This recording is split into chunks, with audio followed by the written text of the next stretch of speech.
ನಮಸ್ತೆ,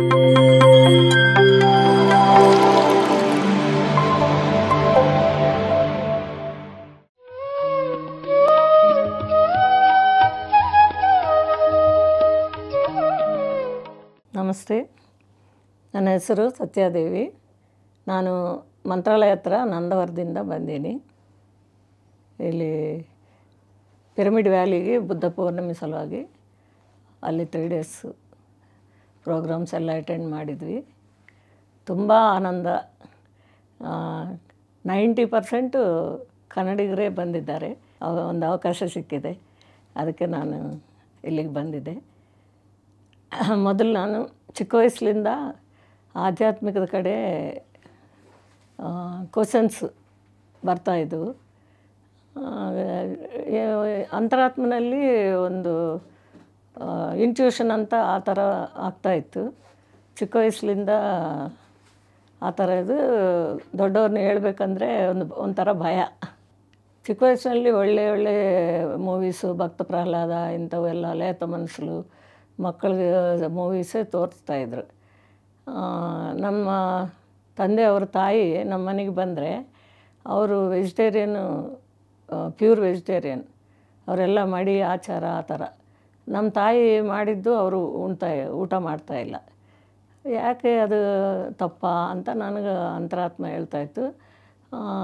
ನಮ್ಮ ತಾಯಿ ಬಲವಂತಲೇ ತಿನ್ನಿದ್ರೆ ಬಲ ಇರಲ್ಲ ಅಂತ ಆ ಥರ ಊಟ ಮಾಡಿಸ್ತಾಯಿದ್ರು. ಕೋಳಿನೇ ಸಾಕ್ತಾಯಿದ್ರು. ಆ ಕೋಳಿನ ಸಾಕುವಾಗ ಅದರಿಂದ ಓಡಾಡ್ತಿದ್ವಿ. ಅದು ಅವತ್ತು ಭಾನುವಾರ ನಾನ್ ವೆಜ್ ಮಾಡಿದರು. ಈಗ ಊಟ ಮಾಡುವಾಗ ಬೋಬೋ ಅಂತಿದ್ರೆ ನನ್ನ ಕೋಳಿ ಬಂದಿಲ್ಲ. ಅಮ್ಮ ನನ್ನ ಕೋಳಿ ಇಲ್ಲಿ ಅಂತಂದು ಕೇಳಿದ್ರೆ, ಇನ್ನೆಲ್ಲಿ ನಿನ್ನ ಕೋಳಿ, ನೀನು ತಿನ್ನೋದು ಅದೇ ಅಂದರು. ತೆಲುಗು ಮಾತಾಡ್ತಾರೆ. ನಾನು ಆಮೇಲೆ ಕನ್ನಡ ಕಲ್ತಿದ್ದು. ಏನೇನು ತಪ್ಪಿದ್ರೆ ಕ್ಷಮಿಸ್ರಿ. ಅರ್ಥ ಆಗುತ್ತೆ, ಅರ್ಥ ಆಗೋದೇ ಮುಖ್ಯ. ಎಲ್ಲರಿಗೂ ಅರ್ಥ ಆಗಬೇಕು ಅಂತ ಅಷ್ಟೇ. ಪತ್ರಿಜಿಯವರು ಏನೇ ಮಾತಾಡಿ ನಾನು ಚೆನ್ನಾಗಿ ಮಾತಾಡಿದ್ನ ಅಂತ ಕೇಳ್ತಿದ್ರು ಅವ್ರಿಗೆ. ಅದಕ್ಕೆ ನಮ್ಗೆ ಕನ್ನಡ ಬಂದಿರೋದಕ್ಕೆ ಪಿರಮಿಡ್ ವ್ಯಾಲಿನಲ್ಲಿ ನಾವು ಹೇಳ್ತಾಯಿದ್ವಿ. ಡ್ಯೂಟಿ ಹಾಕಿದ್ರು ಪತ್ರಿ ಸರ್, ಅವ್ರ ಸಹಸ್ರದಿಂದ ಇದು ಮಾಡಿ. ಆಮೇಲೆ ಆ ಕೋಳಿ, ಇನ್ನೆಲ್ಲಿ ನಿನ್ನ ಕೋಳಿ, ನೀನು ಊಟ ಮಾಡೋದು ಅದೇ ಅಂದ್ರದಾನೆ. ಅಷ್ಟೇ ಆ ತುತ್ತು ಬಿಟ್ಬಿಟ್ಟಿನಿ. ಇನ್ನು 10 ಭಾನುವಾರ ಆ ಕೋಳಿನ ಎಲ್ಲಿ ಇದು ಮಾಡಿದ್ರು ಅಲ್ಲಿಗೆ ಹೋಗಿ ಅವು ಅದಕ್ಕೆ ಫೆದರ್ಸ್ ಇರ್ತಾವಲ್ಲ ಅವೆಲ್ಲ ಕಲೆಕ್ಟ್ ಮಾಡಿ, ನೀನು ಹೆಂಗೆ ಕೊಳ್ಳಿದ್ದೆ ನನ್ನ ಕೋಳಿನ ಅಂತಂದು ನಮ್ಮ ತಾಯಿ ಮೇಲೆ ಜಗಳ ಮಾಡಿ, ಆವಾಗ ಒಂದು 10 ವರ್ಷ ಇರ್ತಾವೆ, ಚಿಕ್ಕವಳು ನಾನು. ತಿರುಗಿ ಆ ಥರ ಪ್ಯೂರು ವೆಜಿಟೇರಿಯನ್. ಅವತ್ತೇ ಕೊನೆ. ತಿರುಗಿ ನಾನು ಊಟ ಮಾಡಲಿಲ್ಲ. ಚಿಕ್ಕ ವಯಸ್ಸಿನಿಂದ ರಾಮನ ಮಂತ್ರ. ಆ ರಾಮನ ಮಂತ್ರ ಆದಮೇಲೆ ಇದು ಶಾಕಾಹಾರಿಗಳಾಗಿದ್ದು. ನಮ್ಮ ಫ್ಯಾಮ್ಲಿ ಎಲ್ಲರೂ ಕೂಡ ಶಾಕಾಹಾರಿಗಳಾಗಿದ್ವಿ. ಅದಕ್ಕೆ ನಾನು ಪಿರಮಿಡ್ ಮಾಸ್ಟರ್ ಆಗಿದ್ದೆ ಅಂತ ನನಗೆ ಹೆಮ್ಮೆ ಆಗುತ್ತೆ. ನಮ್ಮ ದೊಡ್ಡಮ್ಮ ಅವರು ಯಾವಾಗಲೂ ಬಾಯಿ ಆಡಿಸ್ತಾ ಇರ್ತಿದ್ರು, ಜಪ ಮಾಡ್ತಾಯಿದ್ರು. ನೀನು ಏನು ಮಾಡ್ತಾಯಿದ್ದೆ ಅಂತ ನಾನು ಕೇಳಿದ್ರೆ, ನೀನು ಮಾಡ್ತೀಯಾ ಹೇಳ ಅಂತಂದರು. ಹೇಳು, ನಾನು ಮಾಡ್ತೀನಿ ಅಂತಂದೆ. ಅವರು ಶ್ರೀರಾಮ ರಾಮ ರಾಮೇತಿ ರಮೆ ರಾಮೆ ಮನೋರಮೆ ಸಹಸ್ರನಾಮ ತತ್ತುಲ್ಯಂ ರಾಮನಾಮ ವರಾನನೆ ಅಂತ ಆ ಮಂತ್ರ ಹೇಳಿದರು. ನಾನು ಸ್ಪಿರಿಚುವಲ್ಲಾಗಿ ಆ ಥರ ಬಂದಿರೋದು. ಅದು ಮಾಡ್ತಾಯಿದ್ದೆ. ಸ್ವಲ್ಪ ದಿನ ಆದಮೇಲೆ ನಮ್ಮ ತಂದೆಯವರು ಏನೋ ಕೆಲಸಕ್ಕೆ, ಬಿಸ್ನೆಸ್ಸು ಎಲ್ಲ ಲಾಸ್ ಆಗಿ ಎಲ್ಲಿಗೋ ಜಾಬ್ಗೆ ಹೈದ್ರಾಬಾದ್ ಹೋಗ್ತೀನಿ ಅಂತ ಹೋಗಿದ್ದವರು, ನಾಳಿಲ್ಲ ನಾಡಿದ್ದು ಬರ್ತೀನಿ ಅಂತ ಹೇಳಿದವರು ತಿರುಗಿ ಅವ್ರು ಬರಲಿಲ್ಲ. ದಿವಸ ನಮ್ಮ ತಾಯಿ ಅವ್ರಿಗೆ ಮೊಸರು ಸಪ್ರೇಟ್ ಹಾಕೋದು, ಊಟ ತೆಗೆದಿಟ್ಟು ನಮಗೆ ಬಳಸ್ತಾಯಿದ್ರು. ಡೈಲಿ ಆ ಥರ ಆಗ್ತದೆ. ಆವಾಗ ನಾನು 10th ಕ್ಲಾಸ್ ಹೋಗ್ತಾಯಿದ್ದೆ. ಫಸ್ಟ್ ಟೈಮು ಅಂತರಾತ್ಮ ಹೇಳೋದು ಕಿವಿಗೆ ಅದು ಸಾರಿ ತಪ್ಪು ಮಾತಾಡಿದರೆ ಅದು ಕೇಳಿಸ್ತಾಯಿತ್ತು ನನಗೆ. ಅಂತರಾತ್ಮದಲ್ಲಿ ಓದ್ತಾಯಿದ್ರೆ ಸ್ವಲ್ಪ ಈ ಥರ ನಿದ್ದೆ ಆ ಥರ ಆಗ್ತಿತ್ತು. ಆ ಟೈಮಲ್ಲಿ ಅಂತರಾತ್ಮ ಎಬ್ಬಿಸ್ತಿತ್ತು ನನ್ನ. ನೀನು ಓದ್ಕೋಬೇಕು, ತಂಗಿನ ತಮ್ಮನ ಓದಿಸ್ಬೇಕು ಅಂತ ಹೇಳಿದರೆ, ಅದಕ್ಕೆ ಅಪ್ಪ ಇದ್ದಾರಲ್ಲ ಅವ್ರು ನೋಡ್ಕೊತಾರಲ್ಲ ಅಂತ ನಾನು ಇದ್ದರೆ, ಅಪ್ಪ ಇರಲ್ಲ ಅಂತಂದು. ಯಾಕೆ ಸತ್ತೋತಾರ ಅಂತಂದರೆ ಇಲ್ಲ ಸಾಯಲ್ಲ ಅಂತಂತ ಅವರು ಬರೆಯಲಿಲ್ಲ. ಡೈಲಿ 10th ಕ್ಲಾಸ್ ಎಕ್ಸಾಮ್ಸ್ ಟೈಮ್ನಲ್ಲಿ ಓದೋವಾಗ ಈ ಥರ ಅಂತರಾತ್ಮ ಪದೇ ಪದೇ ಹೇಳ್ತಾಯಿತ್ತು. ತಾಯಿಗೆ ಈ ಥರ ಬರ್ತಾಯಿದೆ ನನಗೆ ಅಂತ ಹೇಳಿದೆ. ಹಂಗೆಲ್ಲ ಮಾತಾಡಬಾರ್ದು, ಬಾಲವಾಕು ಬ್ರಹ್ಮವಾಕ್ ಅಂತಾರೆ, ಆ ಥರ ಮಾತಾಡಬೇಡಿ ಅಂತ ಬರ್ತಾರ ಅಂತ ಹೇಳಿದರು. 10th ರಿಸಲ್ಟ್ ಬಂತು. 10th ಪಾಸಾಗಿನಿ. ಸೋಮವಾರ ರಿಸಲ್ಟ್ ಬಂತು, ಮಂಗಳವಾರ. ಅಷ್ಟೊತ್ತಿಗೆ ನಮ್ಮ ಮನೆಯಾಗ ಬಾಡಿಗಿರೋರು ಹನುಮಾನ್ ಚಾಲೀಸ ಮಾಡು, ಒಳ್ಳೆಯದಾಗುತ್ತೆ, ಕಾರ್ಯಸಿದ್ಧಿ ಹನುಮಾನ್ ಅಂತ ಹೇಳಿದ್ರೆ ಹನುಮಾನ್ ಚಾಲೀಸ ಮಾಡ್ತಾಯಿದ್ವಿ. ಅದು 108 ಸಲ ಆ ಥರ ಮಾಡ್ತಾಯಿದ್ವಿ. ಆ ಥರ ಆಂಜನೇಯ ನನ್ನ ಸುತ್ತ ಬಂದಂಗೆ ಒಂದೊಂದು ಸಲ ಎಕ್ಸ್ಪೀರಿಯೆನ್ಸ್ ಆಗುತ್ತೆ ಪಿರಮಿಡ್ ಒಳಗೆ ಮಾಡಿದರೆ. ಎಲ್ಲೆನ್ನ ಪರಿಸರ ಇದು ಪ್ರಕೃತಿ ಒಳಗೆ ಎಲ್ಲೆನ್ನ ಗಿಡ ಮರಗಳು, ಸಮುದ್ರ ಹತ್ರ, ನದಿ ಹತ್ರ ಆ ಥರ ಮಾಡಿದ್ರು ಕೂಡ ಆ ಥರ ಆಗುತ್ತೆ. ಇವೆಲ್ಲ ಆಮೇಲೆ ಈ ಆನಾಪಾನಸತಿ ಜಾನಕ್ಕೆ ಬಂದ ಮೇಲೆ ಆ ಥರ ಅನುಭವಗಳು. ನಮ್ಮ ತಾಯಿ ನಮ್ಮ ಅಜ್ಜಿ ಹತ್ರ ಕಳಿಸಿದ್ರು. ಅಜ್ಜಿ ನಾನ್ ವೆಜ್ ತಿಂತಾ ಇಲ್ಲಲ್ಲ, ಆ ಅಜ್ಜಿ ಜೊತೆಗಿದ್ದೆ. ಅಲ್ಲಿ ಆಂಜನೇಯದ್ದು ಗುಡಿ ಕಟ್ಟಿಸಿ ಅವರು ಅಂದರೆ ಆಸ್ತಿ ಎಲ್ಲ ಕಳ್ಕೊಂಡು ಹೊಲದಲ್ಲಿ ಸೇರಿದರು. ಆ ಹೊಲದಲ್ಲೇ ಇರ್ತಾಯಿದ್ದೆ. ಅಲ್ಲಿ ಕರೆಂಟ್ ಇಲ್ಲದ್ರೂ ಲಾಂತರ ಹತ್ರ ಓದ್ಕೊಂತ ಕಾನ್ವೆಂಟ್ಗೆ ಹೋಗಿ ತಿರುಗಿ ಅಜ್ಜಿ ಹತ್ರ ಇರ್ತಿದ್ದೆ. ಊರಲ್ಲಿ ನಮ್ಮ ಅತ್ತೆ ಮಾವ ಅಲ್ಲಿ ಕರೆಂಟ್ ಇದೆ, ಇಲ್ಲಿರು ಅಲ್ಲಿ ಎಮ್ಮ ದವ್ವಿದ್ದಂಗೆ ಅಲ್ಲಿ ಆ ಕಾಡಿನಲ್ಲಿ ನೀನು ಯಾಕೆ ಇರ್ತಿದ್ದೆ ಅಲ್ಲಿ, ಇಲ್ಲೇ ಇರುವಂತಿದ್ರು ಅವರು. ಆದರೆ ನನಗೆ ಇಷ್ಟ ಆಗ್ತಿದ್ದಿಲ್ಲ, ಅವರು ಆ ಥರ ಜಗಳ ಆಡೋದು ಅದೆಲ್ಲ ಇಷ್ಟ ಆಗ್ತಿದ್ದಿಲ್ಲ. ಅಜ್ಜಿ ಹತ್ರ ಇರ್ತಾಯಿದ್ದೆ. ಈ ಥರ ಚಿಕ್ಕ ವಯಸ್ಸಿನಲ್ಲಿ ನಾನು ಅಂತರಾತ್ಮ ಏನು ಹೇಳುತ್ತೋ ಅದನ್ನೇ ಫಾಲೋ ಆಗ್ತಾಯಿದ್ದೆ. ಧ್ಯಾನಕ್ಕೆ ಮುಂದೆ ಒಂಥರ ಆಗುತ್ತೆ, ಧ್ಯಾನಕ್ಕೆ ಬಂದ ಮೇಲೆ ನಮ್ಮ ಲೈಫು ರೈಟ್ ಟ್ರ್ಯಾಕ್ನಲ್ಲಿ ಬಂದುಬಿಡುತ್ತೆ. ಆ ಥರ ಎಕ್ಸ್ಪೀರಿಯೆನ್ಸು. ಅದಕ್ಕೆ ನಾನು ಟೀಚರ್ ಪ್ರೊಫೆಷನ್ನೇ ಇಷ್ಟ. ಭಾವಾತೀತ ಧ್ಯಾನ ಅಂತ ಮಹರ್ಷಿ ಶಿಷ್ಯರು ಬಂದಿದ್ದರು. ಅವರು ಕಿವಿಯಲ್ಲಿ ಒಂದು ಶಬ್ದ ಹೇಳ್ಕೊಟ್ರು, ಅದು ಎಮ್ ಅಂತ. ಆ ಶಬ್ದ ದಿಂದ ಶಬ್ದಾತೀತ ಸ್ಥಿತಿಗೆ, ಅದು ಬಾಯಲ್ಲಿ ಮಾಡಬಾರ್ದು, ಹೃದಯದಿಂದ ಬರಬೇಕದು. ಹಾರ್ಟ್ ಚಕ್ರ ಮಂತ್ರ ಅಂತ ಆಮೇಲೆ ಗೊತ್ತಾಯಿತು, ಆವಾಗ ಗೊತ್ತಿಲ್ಲ. ಅದು ಸಾಧನೆ ಲಂಚ್ ಟೈಮಲ್ಲಿ ಬಿಫೋರ್ ಲಂಚಿ ಓನ್ಲಿ 15 ಮಿನಿಟ್ಸ್ ಮಾಡಿಸ್ತಾಯಿದ್ರು.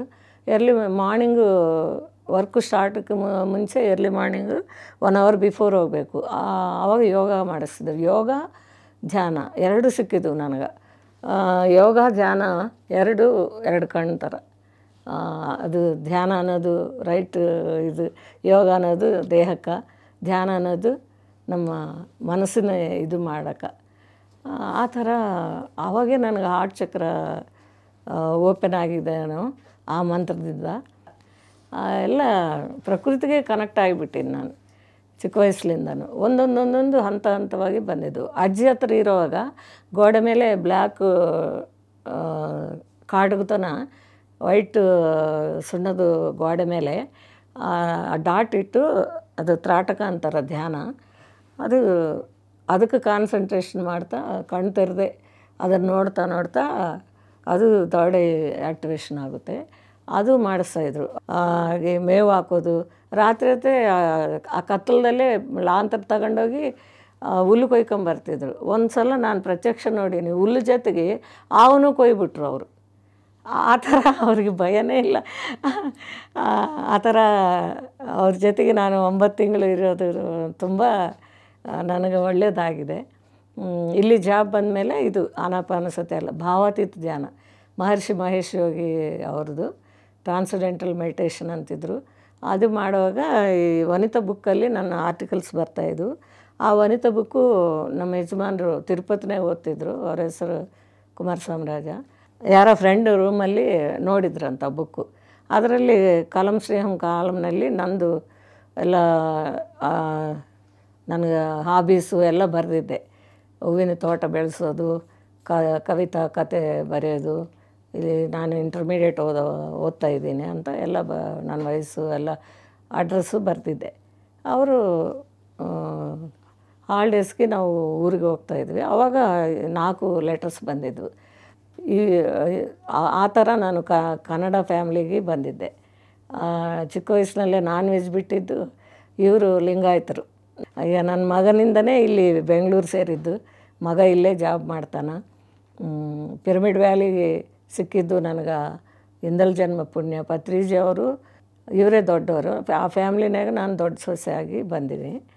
1995ರಲ್ಲಿ ನನಗೊಬ್ಬ ಮಗಳು 12 ವರ್ಷದ್ದು ತೀರೋಗಿದ್ಲು. ಅವಳಿರೋವಾಗ ಆಫ್ಟರ್ ಡೆತ್ ಬಗ್ಗೆ ಕೇಳ್ತಾಯಿದ್ಲು. ಒಂದು ಸಲ ಸತ್ತ ಮೇಲೆ ಎಲ್ಲಿಗೆ ಹೋಗ್ತೀವಿ, ಹೌದು ದೊಡ್ಡ ಹೆಸರು ತಂದ್ಕೋಬೇಕಂದ್ರೆ ಏನು ಓದಬೇಕು ಅಂತಂದರೆ ಅವಳೇ ಕೇಳಿದ್ಲು, ಇಂದಿರಾ ಗಾಂಧಿ ಏನು ಓದಾಳ, ಸರೋಜಿನಿ ನಾಯ್ಡು ಅವ್ರು ಏನು ಓದಾರ ಅಂದರೆ ಅವ್ರು ಲಾ ಓದಾರ ಅಂದರೆ ನಾನು ಲಾ ಓದ್ತೀನಿ ಅಂತಂದು. ತಿರುಗಿ ಸತ್ತ ಮೇಲೆ ಎಲ್ಲಿಗೆ ಹೋಗ್ತೀವಿ ಅಂತ ಕೇಳಿದ್ವಿ. ಸತ್ತ ಮೇಲೆ ಪಂಚಭೂತಗಳಲ್ಲಿ ಸೇರ್ತೀವಿ ಅಂತ ಹೇಳಿದೆ. ಆ ಪಂಚಭೂತಗಳಂದರೆ ಏನು ಅಂದರೆ ನಾನು ಎಲ್ಲ ಸಪ್ರೇಟು ಹೇಳಿದ್ದೆ, ಭೂಮಿ, ಆಕಾಶ, ನೀರು, ಅಗ್ನಿ, ವಾಯು ಅಂತ. ಅದು ನಮಗೆಲ್ಲ ನಮ್ಮ ಕಡೆ ಎಲ್ಲ ದಹನ ಮಾಡ್ತಾರೆ. ಆ ಥರ ದಹನ ಮಾಡಿದಾಗ ಈಗ ಸುಟ್ಟು ಅಗ್ನಿಗೆ ಆಹುತಾಗ್ತೀವಿ. ಇದೆಲ್ಲ ಸೋಲ್ ಬಗ್ಗೆ ಅಷ್ಟು ಗೊತ್ತಾಗಿಲ್ಲ ನನಗೆ ತಿಳಿದಿದ್ದು ನಾನು ಹೇಳಿದೆ. ಎಲ್ಲೋ ಒಳಗೆ ಬತಿಗೆ ಇವೆ ಅನ್ಕೋ, ಸತ್ತೋಗಾರಂತ ಮುಚ್ಚಿಬಿಟ್ರೆ, ನೆಲದಲ್ಲಿ ಮುಚ್ಚಿಬಿಟ್ರೆ ಆವಾಗ ಎಲ್ಲಿಗೆ ಹೋಗ್ತೀವಿ ಅಂತ ಕೇಳಿದ್ಲು. ನಿಜವಾಗಿ ನನ್ನ ಮಗಳು ಮತ್ತು ಆ ಎಕ್ಸ್ಪೀರಿಯನ್ಸ್ಗೋಸ್ಕರ ಬಂದಿದ್ಲು ಏನೋ ಗೊತ್ತಿಲ್ಲ. ಸ್ಕೂಲಿಂದ ಎಕ್ಸ್ಕರ್ಷನ್ಗೆ ಹೋಗಿ ಕೃಷ್ಣಾ ನದಿಯಲ್ಲಿ ಅಮರಾವತಿ, ನಾನು ಆವಾಗ ಸಿದ್ಧಾರ್ಥ ಸ್ಕೂಲಲ್ಲಿ ಜಾಬ್ ಮಾಡ್ತಾಯಿದ್ದೆ. ಮಗಳು ಆ ಥರ ತೀರೋದ್ಲು. ಎಷ್ಟೋ ಇರ್ತಾವೆ. ಆಮೇಲೆ ಗೊತ್ತಾಗಿತ್ತು ಅವಳು ಎದಕ್ಕೆ ಆ ಥರ ಕೇಳ್ತಾಯಿದ್ಲು. ಅವೆಲ್ಲ ಕಾರಣ ಎಷ್ಟೋ ಇರ್ತಾವೆ. ನಾವು ಒಂದು ಡೆತ್ ಆಗಿದ್ರು ಏನಕ್ಕೆ ಆಗಲಿ, ನಮ್ಮ ಲೈಫಲ್ಲಿ ಒಂದು ಇನ್ಸಿಡೆಂಟ್ ಆಗ್ಯದಂದರೆ ಅದಕ್ಕೆ ಎಷ್ಟೋ ಕಾರಣ ಇರ್ತಾವೆ. ಆ ಥರ ಮಗಳು ಹೋದ್ಮೇಲೆ ಕಂಪ್ಲೀಟ್ ಸ್ಪಿರಿಚುವಾಲಿಟಿನಲ್ಲಿ ಇದು ತುಂಬ ಕಾಟ. ಒಂದು ಕಡೆ ಫೈನಾನ್ಷಿಯಲ್ ಪ್ರಾಬ್ಲಮ್ಸು ಏನು ಮಾಡಿದ್ರು ಎದುರು ಬಂತು. ಮಗಳು ಆ ಥರ ಹೋದ್ಮೇಲೆ ಇಲ್ಲಿ ಅಳ್ಲಿಕ್ಕೂ ಕೂಡ ಟೈಮ್ ಇಲ್ಲ. ಆ ಕಡೆ ಉದ್ಯೋಗ, ಮಗ ಕೂಡ ತುಂಬ ಡಿಪ್ರೆಷನ್ ಆಗಿದೆ. ತಂಗಿ ಸಲ ಎಲ್ಲರೂ ತಂಗಿಸೋರು ಥರನೇ ಕಾಣ್ತಾರೆ, ಮದುವೆ ಅಲ್ಲೇ ಅಂತಿದ್ದ. ಪತ್ರಿ ಅವರು ಇದು ತುಂಬ ಕಷ್ಟ ಆಗಿತ್ತಲ್ಲ. ಆ ಕಷ್ಟ ಟೈಮ್ನಲ್ಲಿ ಅಂದರೆ ವೇಲ್ಪುರದಲ್ಲಿ ದಿವ್ಯಾತ್ಮಗಳು ಅಂತ ಅರ್ಥ, ದೇವತೆಗಳು ಅಂತ ಅರ್ಥ. ಆ ಊರಲ್ಲಿ ಒಬ್ಬರು ಜನ ತುಂಬ ಇದ್ದರು. ಏನು ಇಲ್ಲಿ ಏನಿದೆ ಅಂದರೆ ಅದಕ್ಕೆ ಮುಂಚೆ ಅವ್ರ ಬಗ್ಗೆ ಗೊತ್ತು, ಅಲ್ಲದೆ ಆಶ್ರಮಕ್ಕೆ ಎಂದೂ ಹೋಗಲಿಲ್ಲ. ಅಲ್ಲಿ ಇಳಿದ್ಬಿಟ್ಟು ಅಲ್ಲಿಗೆ ಹೋಗಿದ್ವಿ. ಜಾತ್ರೆ ಥರ ಅನ್ನದಾನ ಎಲ್ಲ ಮಾಡ್ತಾಯಿದ್ರು. 45 ವರ್ಷ ಆಯ್ತೇನು ನನಗೆ ಪರಿಚಯ ಆಗಿ. 20 ವರ್ಷದಿಂದ ಅಷ್ಟೊತ್ತಿಗೆ ಅವರು 18 ವರ್ಷ 15 ವರ್ಷದಿಂದ ಮೌನ. ವೇಲ್ಪುರ ಸ್ವಾಮಿ ಅಂತಾರೆ. ಪ್ರಸಾದ ಏನೋ ದೊಡ್ಡ ಹೆಸರು ಇತ್ತು, ಆದರೆ ಎಲ್ಲರೂ ರಮಣ ಮೌನ ಸ್ವಾಮಿ ಅಂತಾರೆ. ಅಲ್ಲಿ ಹೋಗಿದ್ವಿ. ಅವರು ಮೆಡಿಟೇಷನಲ್ಲೇ ಕುಂತಿದ್ರು. ಇದು ಮೌನದಲ್ಲಿ ಏನೋ ಇದೆ ಅಂತ ನನ್ನ ಹತ್ರ ಆವಾಗ ತುಂಬ ನಾನು ಫೈನಾನ್ಷಿಯಲ್ ಪ್ರಾಬ್ಲಮ್ನಲ್ಲಿದ್ದನಲ್ಲ, ನನಗೆ ಅನ್ನಿಸ್ತು ಮೌನ ಮಾಡು ಅಂತಂದು. ವಾರಕ್ಕೊಂದು ದಿವಸ ಮೌನ ಸ್ಟಾರ್ಟ್ ಮಾಡಿದೆ. ಆ ಥರ ವಾರಕ್ಕೊಂದಿನ ಮೌನ ಮಾಡುವಾಗ ಎಲ್ಲ ಊರಲ್ಲೇ ಈಗ ಪಿರಮಿಡ್ ಮಾಡೀವಿ. ಪತ್ರಿ ಸಾರು ಮೌನದಲ್ಲೇ ಪರಿಚಯ. ಇಲ್ಲಿ ಬೆಂಗಳೂರಿಗೆ ಶಿಫ್ಟ್ ಆಗಿದ್ವಿ. ಮೌನದಿಂದ ನನಗೆ ಫೈನಾನ್ಷಿಯಲ್ ಪ್ರಾಬ್ಲಮ್ ಎಲ್ಲ 21 ಡೇಸ್ ಮಾಡಿದಾಗ ಮೊದಲೆಲ್ಲ ಟ್ರೈ ಮಾಡಿ ಇದು ಮಾಡಿದೆ. ಆ ಮೌನದಿಂದ ಆಯಿತು. ಈ ಧ್ಯಾನಕ್ಕೆ ಬಂದಿದ್ದು ಮೌನದಿಂದನೇ. ನಮ್ಮ ಮೈದನ ಮನೆಗೆ ಹೋಗ್ತಾಯಿದ್ರೆ ಇದು ಕಮಾನು ಅದೆಲ್ಲ ಕಾಣಿಸ್ತು, ಪಿರಮಿಡ್. ಅದು ಅಟ್ರಾಕ್ಟ್ ಮಾಡಿತು. ಆ ದಾರಿಗೆ ಹೋಗೋರು ಈ ದಾರಿಗೆ ಬಂದೆ. ಅದು ಅಲ್ಲಿ ಹೂವು, ರಂಗೋಲಿ ಎಲ್ಲ ನನ್ನ ಆಹ್ವಾನ ಮಾಡಿದಂಗೆ ಇತ್ತು. ಒಳಗೆ ಹೋದ್ಮೇಲೆ ಗೊತ್ತಾಯಿತು, ಈ ಸೈಡು ಪತ್ರಿಜಿ ಅವ್ರ ಫೋಟೋ, ಈ ಸೈಡು ರಾಘವೇಂದ್ರ ಸ್ವಾಮಿ ಫೋಟೋ. ಗುರು ರಾಘವೇಂದ್ರ ಪಿರಮಿಡ್, ಆ ಪಿರಮಿಡ್ ಹೆಸರು. ಅದು ಅಲ್ಲಿ ಹೋಗಿದ ಮೇಲೆ ಅಲ್ಲಿರೋರು ಹೇಳಿದರು, ನಿನ್ನೆ ಪತ್ರಿಜಿ ಅವರು ಬಂದೋದ್ರು ವಾರ್ಷಿಕೋತ್ಸವಕ್ಕೆ ಅಂತ. ಅಯ್ಯೋ ಮಿಸ್ ಆಗಿನಲ್ಲ ಅಂತ ಅಂದ್ಕೊಂಡೆ. ತಿರುಗಿ ಮತ್ತೆ ಅವರು ಅಲ್ಲಿಗೆ ಬರಲಿಲ್ಲ. ನಾನೇ ಬೆಂಗಳೂರು ಶಿಫ್ಟ್ ಆಗೀನಿ. ಅಲ್ಲಿ ಇರುವಾಗ ಬೆಂಗಳೂರು ಪಿರಮಿಡು ಕನ್ಸ್ಟ್ರಕ್ಷನ್ ನಡೆಯುವಾಗ 100 ಟಿಕೆಟ್ ಥರ ಮಾಡಿ ಮನೆಗೆ ಬಂದು ಕಲೆಕ್ಟ್ ಮಾಡಿದರು. ಅದು ನಾನು ಈಗೂ 100 ರೂಪೀಸ್ ಕೊಟ್ಟಿದ್ದು. ಅದು ಈಗೂ ಪಿರಮಿಡ್ ವ್ಯಾಲಿ ಇದು ಫೋಟೋ ಅದು ಇರುತ್ತೆ. ಈಗೂ ಬುದ್ಧ ಬುಕ್ನಲ್ಲಿ ಇಟ್ಕೊಂಡಿದ್ದೆ. ಬುದ್ಧಂದು ಅಷ್ಟು ತುಂಬ ಇಷ್ಟ ಚಿಕ್ಕ ವಯಸ್ಸಿನಿಂದ. ಡಿಗ್ರಿನಲ್ಲಿ ಫಿಲಾಸಫಿ ಓದಿದಾಗ ಎಲ್ಲ ಮತಗಳ ಬಗ್ಗೆ ಬರೆದಿದ್ರು. ಅದ್ರಾಗ ಬುದ್ಧನಿಗೆ ಜ್ಞಾನೋದಯ ಆಯಿತು ಹುಣ್ಣಿಮೆ ದಿವಸ ಅಂತ ಬರೆದಿದ್ರಾಗಲಿ, ಜ್ಞಾನೋದಯ ಅಂದರೆ ಏನು ಅಂತ ಅವರು ಡೀಟೇಲಾಗಿ ಬರೆದಿಲ್ಲ. ಬುದ್ಧನಿಗೆ ಎಷ್ಟೋ ಜನ್ಮದಿಂದ ಪತ್ರಿಜ ಬುದ್ಧನ ಜೊತೆಗಿದ್ದಾರೆ, ಆ ಥರ ನಾನು ಕೂಡ ಬುದ್ಧ ಮಾಂಕ ಅಂತ ನನಗೆ ಅಂತರಾತ್ಮ ಹೇಳ್ತದೆ. ಜಾಸ್ತಿ ಏನು ತಲೆ ಕೆಡಿಸ್ಕೊಂಬೋದಿಲ್ಲ, ಹಿಂದಲ್ ಜನ್ಮದ್ದು ಅದೆಲ್ಲ ಪ್ರೆಸೆಂಟ್ ಮೂಮೆಂಟಲ್ಲಿ ಇರಬೇಕು. ಪತ್ರಿ ಸರ್ ಅದೇ ಹೇಳ್ತಾರೆ, ಪ್ರೆಸೆಂಟ್ ಈಸ್ ದ ಗಿಫ್ಟ್. ಈ ಕ್ಷಣವೇ ನಮ್ಮದು. In the past is history, future is mystery, present is the gift. ಆ ಥರ ನನ್ನ journey, spiritual journey, real spiritual journey ಅಂದರೆ ಪತ್ರಿಜ್ ಅವರು ಸಿಕ್ಕಿದ್ದು. ಆ ಮೌನದಲ್ಲಿ ಇಲ್ಲಿ ಶಿಫ್ಟ್ ಆದಮೇಲೆ 3 months ಮನೆಯಲ್ಲೇ ಏನು ಸತ್ಸಂಗಿಲ್ಲ, ಏನಿಲ್ಲ. ಅಲ್ಲಿ ಪಿರಮಿಡ್ಗೆ ಹೋಗ್ತಿದ್ದೆ. ಅದಕ್ಕೆ ಮುಂಚೆ ಕಲ್ಕಿ ಅಂತ ಅದಕ್ಕೂ ಹೋಗ್ತಿದ್ವಿ. ಆ ಸೆಂಟ್ರು ಈ ಸೆಂಟ್ರು 2 ಕಡೆ ಹೋಗಿ ಅದನ್ನು ಬಿಟ್ಬಿಟ್ಟಿನಿ ಕೊನೆಗೆ. ಈ ಬೆಂಗಳೂರು ಶಿಫ್ಟ್ ಆದಮೇಲೆ ಮಾನಸ ಪಿರಮಿಡ್ ಸೆಂಟ್ರ್ ಅಂತ ಅವರು ತುಳಸಿ ಕೃಷ್ಣಮೂರ್ತಿ ಅವ್ರದ್ದು ಸಿಕ್ತು. ತುಳಸಿ ಅವ್ರನ್ನ ಪರಿಚಯ ಮಾಡಿದರು. ಇನ್ನು ಆಯ್ತು, ಅದು ನಮ್ಮ ಮನೆಗೆ ಹತ್ರನೇ, ಅದು ತುಂಬ ಅದೃಷ್ಟ. ಆ ಥರ ಆವಾಗ ಆವಾಗೇ ಮೌನ ಮತ್ತೆ ಸ್ಟಾರ್ಟ್ ಮಾಡಿದೆ. ಅದು ಅವ್ರ ಸೆಂಟ್ರಲ್ಲೇ ಪತ್ರಿ ಸಾರ್ ಬಂದಿದ್ದರು ಫಸ್ಟ್ ಟೈಮ್. ನಾಳೆ ಪತ್ರಿಜಿ ಅವ್ರು ಬರ್ತಾರೆ, ನೀವು ಮೌನ ಒಂದು ದಿವಸ ಮಾತಾಡ್ರಿ ನಾಳೆ ಅಂತಂದರು. ಆ ಥರ ನಾನು ಮೌನ 21 days 41 days ಎಲ್ಲ ನನ್ನ ಪ್ರಾಬ್ಲಮ್ಸ್ ಎಲ್ಲ ಸಾಲ್ವ್ ಆಗಿ ನನ್ನ ಕೈಗೆ 1 ಲಕ್ಷ ರೂಪಾಯಿ ಬಂದಿದ್ದು. ನಮ್ಮ ತಾಯಿನೇ ಎಲ್ಲ ಮಾಡಿದ್ರು. ಆ ಥರ ಶಿಫ್ಟ್ ಆದಮೇಲೆ ಇಲ್ಲಿ ಪತ್ರಿಜಿ ಇಲ್ಲಿ ಸಿಕ್ಕಿದ್ರು. ನಾನು ಧ್ಯಾನ ಸ್ಟಾರ್ಟ್ ಮಾಡಿ ಕ್ಲಾಸಸ್ಸು ಪ್ರೇಮನಾಥ್ ಸಾರು, ತಟವತ್ ವೀರರವರು ಅವರೆಲ್ಲ ಎಮ್ಮಿನೂರಿಗೆ ಬಂದು ಕ್ಲಾಸಸ್ ಹೇಳ್ತಾಯಿದ್ರು. ತುಂಬ ಭಾಳ ಮಂದಿ ಸೀನಿಯರ್ ಮಾಸ್ಟರ್ಸ್. ಅದೇ ಥರ ರುಕ್ಮಿಣಮ್ಮ ಕೂಡ ಕ್ಲಾಸು ಒಂದು ಹುಣ್ಣಿಮೆಗೆ ಬೆಳತನ ಮಾಡ್ತಿದ್ವಿ. ಲಾನಲ್ಲಿ ಕುಂತಿದ್ರೆ ಮಳೆಯಲ್ಲಿ ಧ್ಯಾನ, ಪತ್ರಿಜಿ ಏನು ಹೇಳ್ತಾರೋ ಅದೆಲ್ಲ ಅಲ್ಲಿ ಮಾಡ್ತಾಯಿದ್ವಿ. ತಿರುಗಿ ಇಲ್ಲಿಗೆ ಬಂದಮೇಲೆ ತುಂಬ ಶ್ರವಣ ಮಾಡೀನಿ. 1 ವರ್ಷ ಮೌನದಲ್ಲೇ ಪತ್ರಿ ಸರ್ ಸಿಕ್ಕಿದ್ರು. ತಿರುಗಿ ಆವತ್ತು ಅವರು ಒಳಗೆ ಎಂಟ್ರ್ ಆಗ್ತಾನೆ ನನ್ನ ಕಣ್ಣಿಗೆ ನೋಡ್ತಿದ್ರು. ನಾನು ಕಣ್ಣಾಗೆ ನೋಡಿ ಇವರು ಕಣ್ಣಿಂದ ಎನರ್ಜಿ ಕೊಡ್ತಾಯಿದ್ದಾರೆ ಅಂತ ನನಗೆ ಅದು ಎನರ್ಜಿ ಬಂದಿದ್ದು ಗೊತ್ತಾಯಿತು. ತಿರುಗಿ ಎಲ್ಲರೂ ಕೂಡ ಮಾತಾಡ್ತಾ ಫ್ಲೂಟ್ಲಿಂದ ಮೆಡಿಟೇಷನ್ ಮಾಡಿಸಿದ್ರು. ತುಂಬ ಅಷ್ಟು ಆನಂದವಾಯಿತು. ತಿರುಗಿ ಅವ್ರು ಚಿಕ್ಕದು ರೂಮು, ಅಡುಗೆ ಮನೆ, ಅಲ್ಲಿಗೆ ಹೋಗಿ ಕೆಳಗೆ ಕುಂತ್ಬಿಟ್ಟು ನೆಲದ ಮೇಲೆ ಕುಂತ್ಕೊಂಡ್ರು. ನಾನು ಹೋಗಿ ಅವ್ರ ಪಕ್ಕದಲ್ಲಿ ಕುಂತಿದ್ದೆ ವಜ್ರಾಸನದಲ್ಲಿ. ತಿರುಗಿ ಅವರು ಎಲ್ಲರನ್ನೂ ನೋಡ್ತಾ ಮಾತಾಡಿಸ್ತಾ, ಪ್ರತಿಯೊಬ್ಬರನ್ನ ಮಾತಾಡಿಸ್ತಾ ಕೊನೆಗೆ ನನ್ನ ಪಕ್ಕಕ್ಕೆ ತಿರುಗಿ ತೆಲುಗಿನಲ್ಲಿ ಮಾತಾಡ್ತಾರಲ್ಲ ಅವರು, ఏంటి నువ్వు మాట్లాడో ಅಂತಂದರು. ಅಂದರೆ ನಾನು ಹಿಂಗೆ ಅಂದೆ. ಆ ಸೈಡು ನಮ್ಮ ತಾಯಿ ಕುಂತಿದ್ರು, ಎದುರುಗಡೆ ತುಳಸಿ ಮೇಡಮ್ ಕುಂತಿದ್ರು. ತುಳಸಿ ಮೇಡಮ್ ಇದೆ, ಅಮ್ಮ 1 ವರ್ಷ ಮೌನ ಮಾಡ್ತಾಯಿದ್ದಾರೆ ಅಂತಂದರೆ ನಾನು ಅವ್ರ ಸಂದೇಶ ಎಲ್ಲ ನಾನು ಫಾಲೋ ಆಗ್ತಾಯಿದ್ದೀನಿ, ನನ್ನ ಅಪ್ರಿಷಿಯೇಟ್ ಮಾಡ್ತಾರೆ ಅಂತ ಮೊದಲೇ ಗೊತ್ತಾಗಿತ್ತು ನನಗೆ. ತಿರುಗಿ ನನ್ನ ಕಡೆ ತಿರುಗಿ ಶಭಾಷ್ ಅಂತ ಭುಜದ ಮೇಲೆ ತಟ್ಟಿ, ಶಭಾಷ್ ಮೌನವೇನಾ ಧ್ಯಾನ ಕೂಡ ಜಾಸ್ತಿನಾವ ಅಂತಂದರು. ಮಾಡ್ತಾಯಿದ್ದೀನಿ ಅಂತ ಹೇಳಿದೆ. ಡೈಲಿ ಅವ್ರ ಮನೆಗೆ ಹೋಗಿ ಪಿರಮಿಡ್ ಕೆಳಗೆ ಕುಂತ್ಕೊಂಡು ಧ್ಯಾನ ಮಾಡ್ತಾಯಿದ್ದೆ. ನಿಮಗೆ ಹತ್ತಿರದಲ್ಲಿ ಇರೋ ಸ್ಕೂಲು ಅಡಾಪ್ಟ್ ಮಾಡ್ಕೊಂಡು ಅಲ್ಲಿಗೆ ಹೋಗಿ ನೀವು ಇದು ಧ್ಯಾನ ಹೇಳ್ಕೊಡ್ರಿ, ಅದೊಂದು ಪವಾಡ. 1 ವರ್ಷ ಮೌನ ಆದಮೇಲೆ ಮನೆ ಚೇಂಜ್ ಆಗೋಕ್ಕೆ ನಾನು ನನ್ನ ಬರ್ತ್ಡೇಗೆ ಸೆಂಟ್ರ್ ಓಪನ್ ಮಾಡ್ತಾಯಿದ್ದೀನಿ ಸರ್, ಹೆಸರು ಹೇಳಿ ಅಂದರೆ ಅವರು ಕಣ್ಣು ಮುಚ್ಕೊಂಡು 1 ನಿಮಿಷ ಆತ್ಮವಿದ್ಯಾ ಅಂತ ಹೇಳಿದರು. ತಿರುಗಿ ಆ ಸೆಂಟ್ರ್ ಮಾಡಲಿಕ್ಕೆ ಓಪನಿಂಗ್ ದಿವಸನೇ ಓನರು ತಂದೆ, ಓನರು ಹೆಂಡ್ತಿ ಬಂದಿದ್ದರು. ಅವ್ರ ತಂದೆ ರಾಜಾರಾವ್ ಅಂತ. ಅವರು ಅಮ್ಮ ನೀನು ನಿನಗೋಸ್ಕರ ನಾವು ಪಿರಮಿಡ್ ಮಾಡ್ತೀವಿ, ನನ್ನ ಹತ್ರ PF ಮನೆ ಇದೆ, ₹1 ಲಕ್ಷ ಖರ್ಚು ಮಾಡಿ ನಿಮ್ಗೆ ಪಿರಮಿಡ್ ಮಾಡಿಕೊಡ್ತೀವಿ ಅಂತ ಅವತ್ತೇ ಅನೌನ್ಸು, ಸೆಂಟ್ರ್ ಓಪನಿಂಗ್ ದಿನವೇ. ಅದು ಪ್ರಕೃತಿ ನನಗೆ ಕೊಟ್ಟು ಬಹುಮಾನ ಅನ್ಕೊತೀನಿ. ಪತ್ರಿಜಿ ಅವರು ಆಶೀರ್ವಾದ, ಅವ್ರ ಆಶೀರ್ವಾದ ಕೇಳಬಾರ್ದು ಅಂತಾರೆ. ಆದರೂ ಇವಾಗ ಮಳೆ ಸುರಿದಂಗೆ ಸುರಿತಾ ಇದ್ದಾರೆ ಪತ್ರಿಜಿಯವರು. ಅವ್ರನ್ನ ಜನ್ಮಾಂತರ ಬಾಂಧವ್ಯ ನಮ್ಮದು ಪತ್ರಿಜಿ ಅವರಿಂದ. ಪತ್ರಿ ಮೇಡಮ್ ಪ್ರತಿ ತಿಂಗಳು ಧ್ಯಾನ ಮಹಿಳಾ ಮಾಡ್ತಿದ್ರು 15th every month 15th. Madam 15th ಬರ್ತಾಯಿದ್ರು.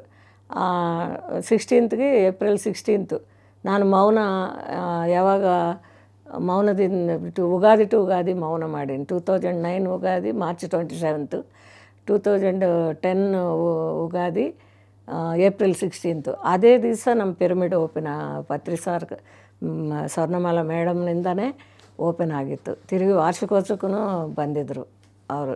ಅದೇ ಮನೆಯಲ್ಲಿ 10 ವರ್ಷ ಇದ್ವಿ. ಅಕ್ಷಯ ಪಾತ್ರ ರೋಡಲ್ಲಿ ಇಸ್ಕಾನ್ ವೈಬ್ರೇಷನು ಒಂದು ಕಡೆ, ಕಬ್ಬಾಳಮ್ಮ ದೇವಸ್ಥಾನ ಒಂದು ಕಡೆ, ಶ್ರೀಧರ ಆಶ್ರಮ, ಆ ಮನೆ ಸುತ್ತಲೂ ಎಲ್ಲ ಸ್ಪಿರಿಚುವಲ್, ಇನ್ನು ಮುನೇಶ್ವರ ದೇವಸ್ಥಾನ, ಮನೆ ಸುತ್ತಲೂ ಆ ಥರ ವೈಬ್ರೇಟೆಡ್ ಪ್ಲೇಸಲ್ಲಿ ಆ ಪಿರಮಿಡ್ ಬಂತು. ನಿಜವಾಗಿ ಅದೊಂದು ಗ್ರೇಟ್ ಗ್ರೇಟ್ ಗ್ರೇಟ್. ಈ ಸೊಸೈಟಿನಲ್ಲಿ ಫುಲ್ಲು ಫ್ರೀಡಮ್. ಏನಾದರೂ ಕಲೀರಿ, ಏನಾದರೂ ಮಾಡಿರಿ ಅಂತಾರೆ ಪತ್ರಿ ಸಾರ್. ಬುಕ್ಸು ಓದ್ರಿ, ಎಷ್ಟೋ ಟ್ರಾನ್ಸ್ಲೇಷನ್ಗಳು. ಅದರಲ್ಲಿ 1 ವರ್ಷ ಮೌನದಲ್ಲಿ 30 ದಿನದಲ್ಲಿ ಕನ್ನಡ ಭಾಷೆ ಬುಕ್ಕು ಕೊಟ್ಟಿದ್ದರು. ಅದು ಕಲ್ತಿದ್ದು. ಅದಕ್ಕೆ ಇವತ್ತು ಕನ್ನಡದಲ್ಲಿ ಮಾತಾಡ್ತೀನಿ. ಏನೇನೋ ತಪ್ಪು ಅರ್ಥ ಆಗಿಲ್ಲ ಅಂದರೆ ಕ್ಷಮಿಸಿ. ಮೌನ ಎಲ್ಲರಿಗೂ ನಾನು ಹೇಳೋದು, ಸಪ್ರೇಟ್ ಇನ್ನೊಂದು ದಿವಸ ಮೌನದ ಬಗ್ಗೆ ಎಲ್ಲ ಹೇಳ್ತೀನಿ. ಅದು ಯಾವ ಥರ ಮಾಡಬೇಕು, ಏನೇನು ಸಂಸಾರದಲ್ಲೇ ನಿರ್ವಾಣ ಅಂತಾರೆ. ಸಂಸಾರ ಬಿಡಬಾರ್ದು. ನಮ್ಮೊಳಗೆ ನಾವು, ಅದರಾಗ ಲೇಡೀಸ್ಗೆ ಜಾಸ್ತಿ ಮನಸ್ಸು ಆಟ ಆಡಿಸ್ತೆ. ಅದು ನೋ ಮೈಂಡ್ ಸ್ಥಿತಿಗೆ ಹೋಗ್ಬೇಕಂದ್ರೆ, ಈ ಮನಸ್ಸು ಬಿದ್ದು ಬೇಗ ನಿಲ್ಲಬೇಕಂದ್ರೆ ವಾರಕ್ಕೊಂದು ದಿವಸ ಮೌನ ಮಾಡಿ ಅಂತ ಎಲ್ಲರಿಗೂ ನನ್ನ ವಿನಂತಿ. ಎಲ್ಲರಿಗೂ ಕೇಳ್ಕೊತಾ ಇದ್ದೀನಿ, ರಿಕ್ವೆಸ್ಟ್ ಮಾಡ್ತಾಯಿದ್ದೀನಿ. ಯಾಕಂದರೆ ಮೌನದ ಬಗ್ಗೆ ನೀವು ಮಾಡಿದ್ರೇ ನಿಮ್ಗೆ ಆ ಎಕ್ಸ್ಪೀರಿಯೆನ್ಸ್, ನಿಮಗೆ ಅಂತರಾತ್ಮ ಪ್ರೇರಣೆ ಹೆಚ್ಚಾಗುತ್ತೆ. ಮುಂದೆ ಆಗೋದು ಗೊತ್ತಾಗ್ತದೆ. ಆವಾಗ ಪೂರ್ಣಾತ್ಮಕ್ಕೆ ನಾವು ಕನೆಕ್ಟ್ ಆಗ್ತೀವಿ. ಆದಮೇಲೆ ತ್ರಿಗುಣಾತೀತ ಅನುಭವ ಆಗ್ತದೆ. ತ್ರಿಗುಣಾತೀತರೇ ದೇವರು. ಅದಕ್ಕೆ Patri sir my dear friends, my dear masters, my dear gods ಅಂತಿದ್ರು. ಅಂದರೆ ಎಲ್ಲರ ಒಳಗೆ ಭಗವಂತನೇ ನೋಡ್ತಾಯಿದ್ರು ಅವರು. ಆ ಸ್ಥಿತಿಗೆ ಬೆಳಿಬೇಕಂದ್ರೆ ಈ ಡ್ಯೂಯಲ್ಸ್ ಇರಬಾರ್ದು. ನೀನು ಬೇರೆ ನಾನು ಬೇರೆ ಅಂತ ಭಾವನೆ ಹೋಗಬೇಕು. ಎಲ್ಲ ಡ್ಯೂಯಲ್ ಅಲ್ಲ, ಒಳಗೆ ಹೊರಗೆ ಎಲ್ಲ ಲೈಫಲ್ಲಿ ಎಲ್ಲ ಡ್ಯೂಯಲ್ಲೇ. ಆವಾಗ ಪೂರ್ಣಾತ್ಮಗೆ ಈ ಹೊಂದಿದ್ದು ಜ್ಞಾನನ ರೈತ ಯಾವ ಥರ ಬೀಜ ಬಿತ್ತುತ್ತಾನೋ, ಒಂದು ಇಡುಕಿ ಬಿತ್ತಿದ್ರೆ ಒಂದು ಚೀಲ ಬರ್ತಾವೆ, ಒಂದು ಚೀಲ ಬಿತ್ತಿದ್ರೆ 100 ಚೀಲ ಬರುತ್ತೆ. ಆ ಥರ ನೀವು ಎಷ್ಟು ಪ್ರಚಾರ ಮಾಡ್ತಾರೋ ಅಷ್ಟು ನೀವು 4 ಪಟ್ಟು ಹೊಂದ್ತೀರಿ. ಎಲ್ಲ ಗುರುಗಳು ಹೇಳೋದು ಇದೆ.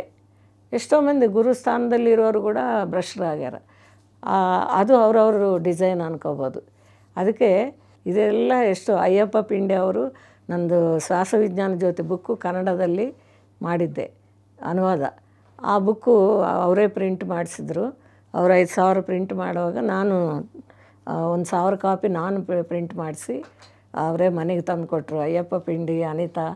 ದಿನ ದಿನ ಹೆಜ್ಜೆ ಹೆಜ್ಜೆಕ್ಕೂ ಕೃತಜ್ಞತೆ ಹೇಳ್ಕೋಬೇಕು ಈ ಸೊಸೈಟಿಗೆ. ನಮ್ಗೆ ನಮ್ಮ ಮಗಳು ತೀರೋದ್ಮೇಲೆ ಪ್ರಧೀರ ಹೆಸರು, ಅವಳ ಹೆಸರು ಅದು ಅಂತರಾತ್ಮದಲ್ಲೇ ಬಂತು. ಅವಳು ಬಸರಿದ್ದಾಗ ನಮ್ಮ ಅಣ್ಣವ್ರಿಗೊಬ್ರಿಗೆ ಹೇಳಿದರೆ, ಅವರು ಪೆನ್ ಫ್ರೆಂಡು.